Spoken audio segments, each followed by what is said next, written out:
Okay, so I have my 4 note cards. Syncope, airway obstruction, hyperventilation, and asthma.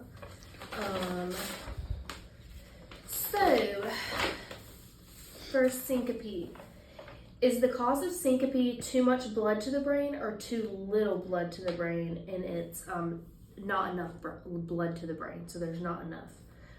When a patient is stressed, what part of the nervous system causes the blood vessels of the skeletal muscles of the arms and legs to dilate? And that's the sympathetic nervous system.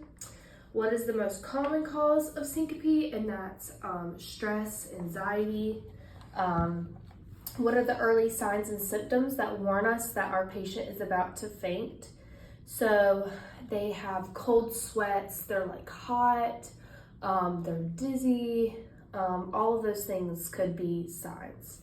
What initially happens to a patient's blood pressure and pulse who is stressed and scared? So their blood pressure and pulse gets really high, and then it'll get really high, and then the next question is, once our patient has fainted and become unconscious, what will happen to their blood pressure, pulse, and respirations? So their blood pressure and pulse gets really high when they're right before they faint, and then when they faint, it drops. And then when they are unconscious, it stays low. So blood pressure and pulse remains low, and respirations are just like very faint, very, very calm. And then number 7, is it possible for a patient who has fainted to go into convulsions? And that's yes, it is possible. And then what is the very first thing you should do when your patient faints? That is called call code blue. What are 4 things should you send for your classmates during an emergency? And that's emergency kit, emergency clipboard, the AED, and the oxygen. Okay, and then what position should you put a patient who has fainted? And that is in Trendelenburg position, where they're supine laying down, and then their feet are slightly elevated. Alrighty. Number 11, which patient that has been fainted should we not put in Trendelenburg position? And that is pregnant patients. We should not, we should lay them on their side instead. How often should we take blood pressure, pulse, and respirations during an emergency? And that is every 5 minutes. Why would we wave an ammonia capsule under a patient's nose that has fainted? And that is because it stimulates muscle movements and breathing. Yeah. And then what should we give oxygen to a patient who has fainted? And that's yes. How much oxygen should we give to a patient who's fainted? So we want to give them 100% oxygen for 5 to 6 liters per minute. Let's see how much oxygen. Okay, where should you document everything that occurs during an emergency? And that's in the medical emergency form, and as well as on their chart, their record. If your patient has an emergency, where should you remain until the emergency situation is completely resolved? And that is right beside the patient, with the patient the entire time. And then last, what is the number 1 thing you can do to prevent an emergency? And that is to keep a good medical history. All right, next, airway obstruction. So what is the flap of tissue that prevents foreign objects from entering the larynx? And that's the epiglottis. How can you distinguish between a partial airway obstruction and a complete airway obstruction?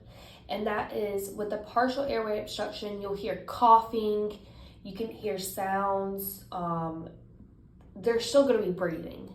So basically, if you're hearing them like wheeze, cough, make sounds like that, it's not complete. So complete, you're going to hear nothing at all. They're not going to be able to cough or anything.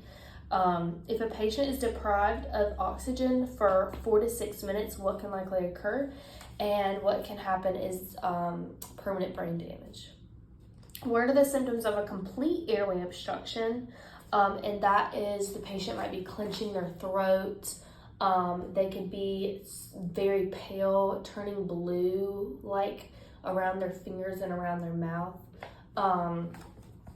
So that's some symptoms. And then, can a patient lose consciousness as a result of an airway obstruction? And that is yes, they can. If airway obstruction would occur with your patient, what is the first thing you should do is call code blue. What are 4 things to send a nearby classmate for in the event of an airway obstruction? And that is the AED, oxygen, emergency clipboard, and emergency kit. If your patient has an airway obstruction but they can still cough, would you try to do the Heimlich procedure on them? So if they're coughing, that means that it's only a partial, which also means that they should be able to get it out themselves. So you would not start the Heimlich. Unless they're coughing for like a long time, then maybe you would consider it. But where do you place your fist when doing the Heimlich procedure on a non-pregnant patient who is conscious? So you would place your fist between the navel and the xiphoid process, right here. Okay. If your patient loses consciousness while you are doing the Heimlich procedure, what should you do first? So if they lose consciousness, then you need to call 911 and then begin CPR. Do we do finger sweeps on conscious patients who we are treating for airway obstruction? And that is no. Because we don't want to push it further back into their throat. We do want to do raise the chin up to open up the airway. Describe the Heimlich procedure for a conscious, non-pregnant patient. So we're going to ball one fist up, put the hand over the other fist. You're going to put it in between the navel and the xiphoid process, or navel and xiphoid process, and then you are going to do thrust, but you want to go in and up with the thrust until the whatever is lodged comes out. Describe the procedure for treating an unconscious, non-pregnant patient who is a complete airway obstruction. So they're unconscious. So what you're going to do is, like I said, you're going to call 911. You're going to start chest compressions on them. 30 chest compressions to 2 breaths of air. Then again, when you do the air, you want to make sure the chin is up, so the airway is open. Describe, and you're going to do that until they're okay, and it comes out and they're fine, or until the EMS gets there and they take over. Describe the procedure. Unconscious operator. Describe the procedure for treating a conscious pregnant patient who is a complete airway obstruction. So if they're conscious, you don't want to, same thing, ball the fist, do this, put this other hand over, and you want to put it here, but you don't want to go down on the stomach because that can cause harm to the baby. So instead of between the navel and the xiphoid process, you want to go above the xiphoid process. So basically you're kind of doing like chest thrust. And then again, you want to go in and up with it, just so that you don't like harm the baby. Procedure. Describe the procedure for treating an unconscious pregnant patient who has a complete airway obstruction, and that is call 911, start chest compressions, 30 compressions to 2 breaths. Okay. Where should you document everything that occurs during an emergency? And that is in the medical emergency form and in the patient's record of treatment in their file. Okay. If your patient has an emergency, where should you remain until the emergency situation is completely resolved?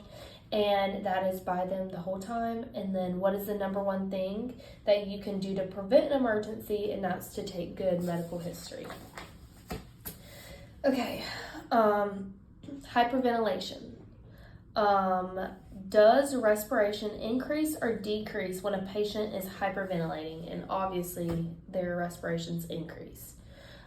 Which patient is most likely to hyperventilate, a child or an adult? An adult is more likely. What stimulates breathing reflex in a normal healthy patient? And that is CO2. Okay. What when a patient begins to hyperventilate, what do they exhale large amounts of? And they exhale large amounts of CO2. If not treated, what will happen to a patient who is hyperventilating? So if they're not treated, they can just they can keep hyperventilating and eventually become unconscious. When a patient is hyperventilating, which becomes low, their blood oxygen level or their blood carbon level, and that's their blood carbon dioxide level, sorry. What causes a patient to hyperventilate? And usually it is like really bad stress and anxiety, especially when going to the dental office.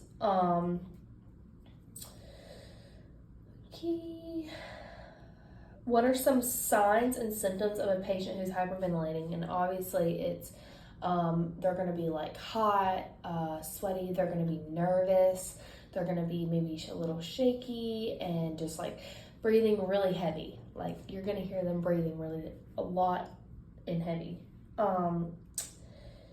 Okay, what 4 things should you send one of your classmates for during an emergency? And that's the AED, the oxygen, the emergency clipboard, and the emergency kit.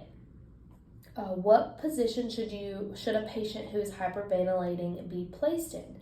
And this is sitting upright. And why? Because it's easier to breathe when you're sitting upright. Your lungs are more open. So that is that. How much oxygen should be given to a patient who is hyperventilating? And that is none, because when you're hyperventilating, you don't need oxygen, you need CO2. So you should not give any oxygen to someone that is hyperventilating. How often should we take pulse, blood pressure, and respirations during an emergency? And that is every 5 minutes. What drug could you give your patient to help prevent hyperventilation? And that's you could tell them to take Valium. And then how would you instruct your patient to breathe who is hyperventilating? You can tell them to cup into their hands or to breathe into a bag and just take really deep breaths and just keep doing that. What is the normal dose of Valium that is given to help nervous, apprehensive patients overcome their fear of the dental office? And that is usually 10 milligrams an hour before treatment. But they have to have a driver to and from if they are taking that. Where should you document everything that occurs during emergency? And that's the medical emergency form and in the patient's in the chart. Okay. If your patient has an emergency, where should you remain until the emergency situation is completely resolved? And that is by them the whole time. You should always be with them. What is the number one thing that you can do to prevent an emergency? And that's to have good medical history, or to obtain good medical history.